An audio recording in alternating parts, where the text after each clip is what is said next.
Now, which do you think is more important, having people skills or product knowledge?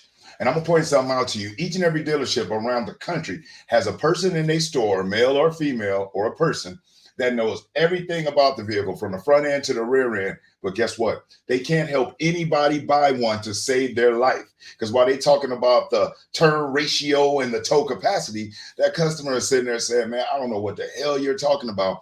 I just wanted to know, is the gas mileage better? And can we fit my newborn baby in the back? I have no idea of all that technical stuff you're talking about. So let's get into it. I'm Brian Maxwell. Over the last 10 years, I've trained over 10,000 salespeople nationwide, worked with some of the biggest automotive dealer groups in the country, and for manufacturers like Ford, Toyota, Honda, General Motors, you name it, I've done business and trained for them. And what I share when I'm doing those sessions, I'm going to share with you. And what that is that people skills far outweigh product knowledge. Now, I know product knowledge is extremely important. And then most dealerships, they beat it into the salespeople. Product knowledge, product knowledge, product knowledge.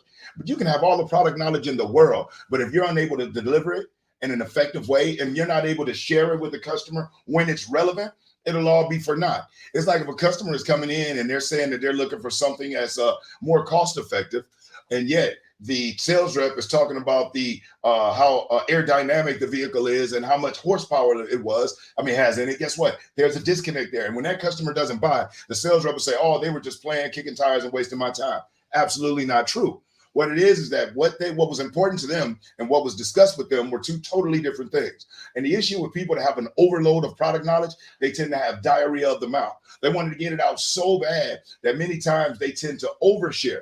And one thing about customers is this: if you think they're going to be honest and tell you that they don't understand what you're saying, or something went over their head, or they like a more in-depth explanation, they're not going to do it. Why? Out of fear of showing a chink in their armor. And they fear that if they show a chink in their armor, you're going to attack their weak spot. So they'll sit there and nod their head and agree with you and say, oh yeah, I fully know what that is, and have absolutely no clue, has no value, no benefit.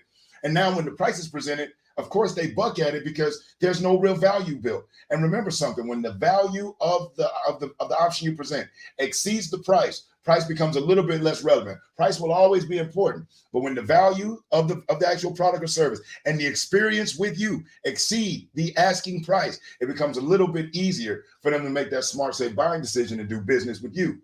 Now, when it comes to people skills, how is it that we improve, or should I say, how is it that we display or show our customer that we really care about them being there? By actually caring about them being there. It comes through in the questions that we ask. Are you keeping it all about the vehicle, or are you asking layered questions? And what a layered question is, it's a question where no matter what the response is, you can go either way to ask another question to gain more information. Remember one thing: good salespeople practice what to say. Great ones practice what to ask. And so if you've been doing this, or if you're new to this, one of the key things I tell you to do is to get your questions down. Memorize them as well as that song that used to be your favorite jam in high school. And 10 years later, when you're riding in your car, or 5 years later, you're riding in your car and it comes on the radio, you haven't heard it in years. But yet you singing it, you're driving with one knee, you're eating a sandwich. You shouldn't be doing this, but you're texting with one hand while keeping up with that song. You haven't heard it in years, but yet it comes out effortlessly without you even having to think. Why?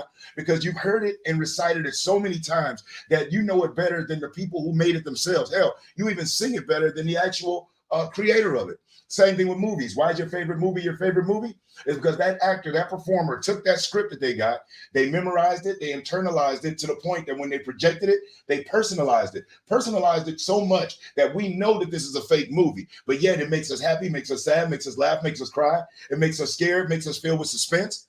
And the only difference between a great movie and one that sucks is how well the actor can project the words to make you believe that they're genuine. And it's the same thing in the sales process.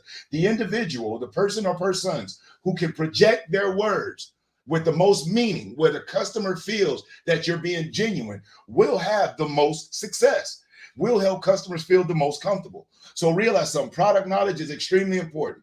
And the way you develop that is just by going out, playing with the vehicles, driving them, using them. And after you deal with it so many times, you'll begin to know it like the back of your hand. But when it comes to people knowledge, okay, people skills, we all are similar. We may look different on the outside, but on the inside, we're all more similar than we are different. And realize that by asking the right questions and listening with the intent to understand, rather than listening with the intent to reply, you'll be far more successful. And when you speak your words to your guests, they have to be genuine. They have to come through. They have to sincerely feel that you are truly trying to help them the same way that I'm helping you. Okay. So take this, and when you go into your dealership, remember, product knowledge is important, but people skills are far more important. And pay attention to that person that you see that knows everything about the vehicle. Why aren't they at the top of the board if it was all about product knowledge? Why aren't they number one in the dealership, in the city, in the region, whatever? Why? Because the average person coming in is only looking for whatever their specific issue or concern is. They don't need to know everything else. They just want to know about what's important to them and how it's going to help them. And if you keep the main thing, like I said, you'll be far more successful more times than not. Click the link in the description or in the comments to check out some of the awesome sales training downloads.